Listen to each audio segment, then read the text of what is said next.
India has become the world's most populous country, overtaking China. According to the United Nations, India surpassed China as the most populous country on the planet. Now, India has become the most populous nation on this earth. India ने recently China को overtake किया population के अंदर. That means आज India world का most populous country है. India की increasing population को बहुत लोग एक इंडिया का आने वाला गोल्डन एरा भी बोल रहे हैं. इस वीडियो में हम जानेंगे कि कैसे आपके और मेरे जैसे entrepreneurs along with the help of the government कुछ ऐसी चीज़ें कर सकते हैं जिससे कंट्री के लिए ये पॉपुलेशन एक्चुअली यूजफुल हो सकता है, rather than becoming a problem where इतनी सारी पॉपुलेशन होने के बावजूद भी there is no employment which will make the country bankrupt. उसके अलावा most interesting and important part, ऐसी कौन सी इंडस्ट्रीज हैं या फिर ऐसे कौन से बिजनेसेस हैं जो आपके और मेरे जैसे एंटरप्रेन्योर्स आज स्टार्ट कर सकते हैं, जो कि आने वाले टाइम में इंडिया की राइजिंग पॉपुलेशन के साथ आपको और मुझे बहुत सारे प्रॉफिट देने की पोटेंशियल रखते हैं. मेरा नाम है क्षितिज और मेरा पर्पस है आपके लिए बिजनेस को आसान बनाना. अगर मैं वर्ल्ड पॉपुलेशन की बात करूं in the present times, number 1 पे इंडिया आता है, सेकंड पे चाइना आता है और थर्ड पे यूएस आता है. इंडिया की पॉपुलेशन रिसेंटली 140 करोड़ लोगों से बढ़ चुकी है, लेकिन चाइना से ये कुछ करोड़ ही ज़्यादा है. ऑन दी अदर हैंड अगर मैं यूएस की बात करूं तो उनकी पॉपुलेशन अराउंड 33 to 35 करोड़ लोग है.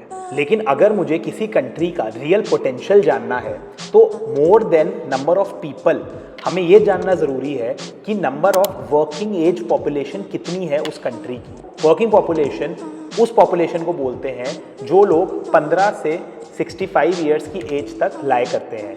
15 से नीचे और 65 से ऊपर लोग डिपेंडेंट कहलाए जाते हैं. अगर मैं कुछ एस्टिमेट्स की बात करूं तो इंडिया का वर्किंग पॉपुलेशन 2030 तक 59% से 69% तक पहुंच जाएगा और ये वर्ल्ड का हाईएस्ट पॉपुलेशन के साथ साथ हाईएस्ट वर्किंग एज पॉपुलेशन का एक कॉम्बिनेशन होगा. आप इस चार्ट में देख पा रहे होंगे कि लास्ट 50 ईयर से China same type of population का फायदा उठाते हुए एक नोबान से आज एक सुपर पावर बनने की तादाद पे आ चुका है. सिमिलर टाइम 2030 से इंडिया का भी शुरू हो रहा है, जो कि इस चार्ट में विजिबल है, जहां पे इंडिया की वर्किंग पॉपुलेशन टाइम के साथ बढ़ेगी और चाइना की population on the other hand ज़्यादा से ज़्यादा डिपेंडेंट होती रहेगी और उसकी वर्किंग एज पॉपुलेशन कम होती रहेगी. अगर आप इंडिया को अदर मेजर इकोनॉमीज से कंपेयर करें जैसे कि यूरोप या फिर यूएस से, वहाँ पे और भी ज़्यादा एजिंग पॉपुलेशन का चलन है एज कंपेयर टू इंडिया. जहाँ पे पूरी दुनिया की पॉपुलेशन ज़्यादा से ज़्यादा डिपेंडेंट हो रही होगी, वहीं पे इंडिया की पॉपुलेशन ज़्यादा से ज़्यादा वर्किंग क्लास में जुड़ती जाएगी.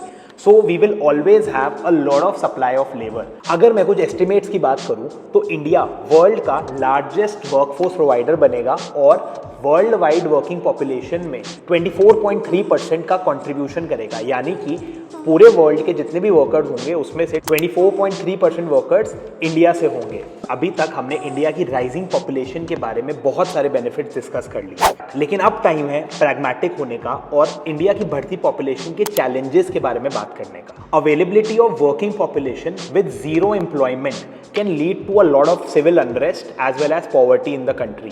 कंट्री के अंदर बहुत सारी प्रॉब्लम्स आ सकती हैं अगर बहुत सारा यूथ खाली बैठा है या फिर वो जो काम करना चाह रहा है वो उसको काम नहीं मिल रहा है. तो ऐसी सिचुएशन में दो स्टेक होल्डर्स का काम बहुत ज़्यादा बढ़ जाता है. पहला स्टेक होल्डर है एक आपके या मेरा जैसा एंटरप्रेन्योर, जो जितना बिजनेस अपना एक्सपैंड करेगा उतनी ज़्यादा एम्प्लॉयमेंट जनरेट करेगा. Second most important stakeholder है गवर्नमेंट. इस सिचुएशन में गवर्नमेंट की पॉलिसीज बहुत ज़्यादा मेजर रोल प्ले करती है. हाई वर्किंग पॉपुलेशन की अवेलेबिलिटी एक डबल एज स्वॉर्ड जैसी होती है. अगर उसको राइट सपोर्ट दिया जाए और उसको ठीक से नर्चर किया जाए तो वो एक कंट्री को सुपर पावर बना देता है, जो चाइना के साथ हुआ. वर्सेस अगर आप उसको ठीक से प्लान ना करो और अगर गवर्नमेंट और एंटरप्रेन्योर्स का राइट टाइम पे राइट इंटरवेंशन ना होए तो वो एक कंट्री को बैंकरप्ट भी कर सकता है, जैसा अफ्रीकन कंट्रीज के साथ हुआ था. इंडिया में आज भी अनएम्प्लॉयमेंट रेट 8% से ज़्यादा है वर्सेस चाइना में वो अराउंड 4 to 5% है और यूएस में वो अराउंड 3 to 3.5% के अराउंड लाया करता है. इंडिया का अगर मैं विमेंस का लेबर फोर्स में पार्टिसिपेशन की बात करूँ, जिसका मतलब होता है कि out of the working population उसमें जितनी भी फीमेल्स हैं उसका कितना परसेंटेज एक्चुअल वर्क करता है और पैसे कमाता है वर्सेस कितना परसेंटेज है जो काम नहीं करता और घर में रहता है। अगर मैं इस रेशियो को कंपेयर करूं पूरे वर्ल्ड से, तो हम पाकिस्तान और बांग्लादेश से भी पीछे आते हैं। जब चाइना के साथ सेम सिचुएशन हुई थी जहां पे उसका वर्किंग एज पॉपुलेशन बहुत ज़्यादा बढ़ रहा था, तो चाइना गवर्नमेंट ने बहुत सारी पॉलिसीज़ बनाई थी, बहुत सारे स्पेशल इकोनॉमिक जोन सेटअप किए थे, जिसके थ्रू वर्ल्ड वाइड कंपनीज ने अपना मैन्युफैक्चरिंग बेस चाइना में आके सेटअप किया था। ऐसा नहीं है कि इंडिया कुछ नहीं कर रहा, इंडिया ने भी स्पेशल इकोनॉमिक जोन सेटअप करे हैं और वो सारी बड़ी कंपनीज को इंसेंटिवाइज कर रहा है इंडिया में आके मैन्युफैक्चरिंग करने का। टैक्स रिबेट्स दे रहा है, एक्साइज ड्यूटी कम कर रहा है, एटसेट्रा एटसेट्रा। रिसेंटली एप्पल ने भी अपनी मैन्युफैक्चरिंग चाइना से इंडिया में शिफ्ट करी है, which is a good sign. But ऐसी और बहुत सारी कंपनीज हैं जो अगर इंडिया में आके मैन्युफैक्चर करेंगी तभी लेबर फोर्स की डिमांड एक्चुअल में फुलफिल होएगी। अगर मैं इंडिया के स्टॉक मार्केट की भी रिटर्न देखूं तो अक्रॉस द वर्ल्ड इंडिया को एक स्टेबल या फिर ग्रोइंग इकोनॉमी बोला जाता है as compare to other places, जहां पे within the last 1 to 2 years mostly market गिरी है या सेम स्पेस पे रही है, वेयर एज इंडिया की market year on year grow करी है। सो ओवरऑल इंडिया बहुत सारे रिफॉर्म्स ले रहा है और अपने को प्रिपेयर कर रहा है, लेकिन अभी भी बहुत सारी ऐसी चीज़ें हैं जहां पे पॉलिसी के थ्रू और बहुत सारे इंसेंटिवाइजेशन के थ्रू गवर्नमेंट को बहुत ज़्यादा इंटरवेंशन करने की ज़रूरत है। इंडिया में इंटरनेशनल कंपनीज एंटर होंगी और आपके और मेरे जैसे एंटरप्रेन्योर ज़्यादा से ज़्यादा बिजनेस करेंगे, तो अनएम्प्लॉयड जनता को बहुत सारा काम मिलेगा, वो पॉपुलेशन पैसे कमाएगी तो उनका कंजम्पशन भी बहुत बढ़ेगा। इसीलिए ये फोरकास्ट किया जा रहा है कि आने वाले टाइम में India largest consumers of the world भी बनेगा। जब इंडिया वर्ल्ड का लार्जेस्ट कंज्यूमर बनेगा तो इंडिया की जीडीपी भी बहुत तेजी से ग्रो करेगी। जब इंडिया की जीडीपी ग्रो करेगी तभी इंडिया एक इकोनॉमिक सुपर पावर बनेगा। इसीलिए वर्किंग पॉपुलेशन के साथ साथ एम्प्लॉयमेंट अपॉर्चुनिटीज़ का होना बहुत ज़्यादा ज़रूरी है। और अगर इंडिया को अपनी वर्किंग पॉपुलेशन के डिविडेंड को इनकैश करना है तो हमें आज ऐसे कुछ बड़े स्टेप्स लेने चाहिए जिससे आने वाले टाइम में इंडिया में इतनी सारी अपॉर्चुनिटीज़ क्रिएट हुए कि ये वर्किंग पॉपुलेशन इंडिया को एक्चुअली ये डिविडेंड दे पाए। अब हम जानेंगे कि ऐसी कौन सी इंडस्ट्रीज़ हैं जहां पे आप अगर आज बिजनेस अपना सेटअप करेंगे तो आने वाले टाइम में इंडिया की राइजिंग वर्किंग पॉपुलेशन से आपको बहुत ज़्यादा बेनिफिट्स होंगे। पहली इंडस्ट्री है अपस्किलिंग की। अपस्किलिंग का मतलब है ऐसा कोई भी एजुकेशन जिससे हमारी वर्किंग क्लास ज़्यादा से ज़्यादा पैसे कमा पाएगी।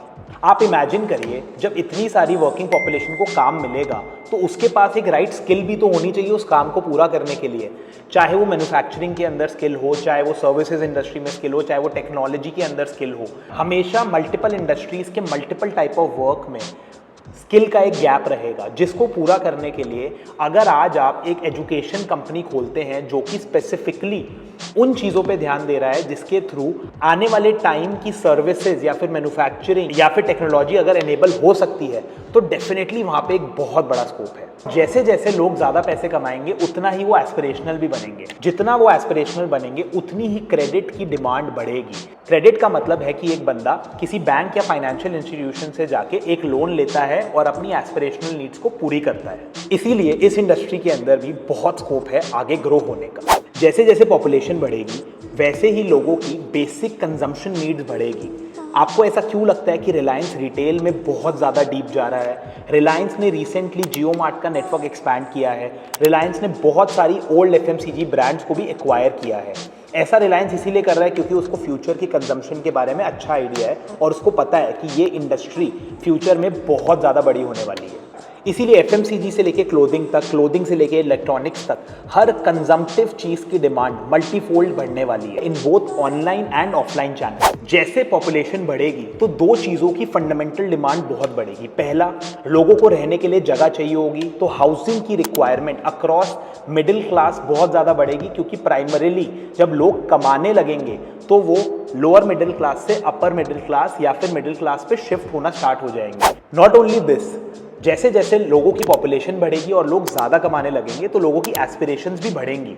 ज़्यादा से ज़्यादा लोगों को एक बेटर लेवल ऑफ हाउसिंग और एक better level of health care की रिक्वायरमेंट बढ़ेगी। इसीलिए इन दोनों सेक्टर्स में भी ध्यान देना बहुत ज़रूरी है। जैसे जैसे पॉपुलेशन बढ़ेगी, नेचुरल रिसोर्सेज वैसे वैसे गिरेंगे। जितने ज़्यादा नेचुरल रिसोर्सेज गिरेंगे उतने ही ज़्यादा वो एक्सपेंसिव भी हो जाएंगे and in the mean time nature का भी काफ़ी नुकसान हो चुका होगा। तो आने वाले टाइम में ग्रीन एनर्जी बहुत ज़्यादा बूम करेगी। चाहे आप उसमें ईवी ले लीजिए विच इज़ इलेक्ट्रिक व्हीकल्स, चाहे आप उसमें सोलर एनर्जी ले लीजिए या विंड एनर्जी ले लीजिए, ये सारे ही सेक्टर्स में एट अ फंडामेंटल लेवल बहुत ज़्यादा डिमांड बढ़ेगी। From a aspirational commodity, it will become a necessity commodity which will take over the current fossil fuels जो कि है पेट्रोल और डीजल। इसीलिए ग्रीन एनर्जी की इंडस्ट्री में ध्यान देना बहुत ही ज़रूरी है। आई होप ये वीडियो आपको इन्फॉर्मेटिव लगा होगा एंड आने वाले टाइम में आप इंडिया पे बेट लेके एक बहुत ही बड़ा और प्रॉफिटेबल बिजनेस भी खोलेंगे। मेरा नाम है Kshitij, thank you and signing of.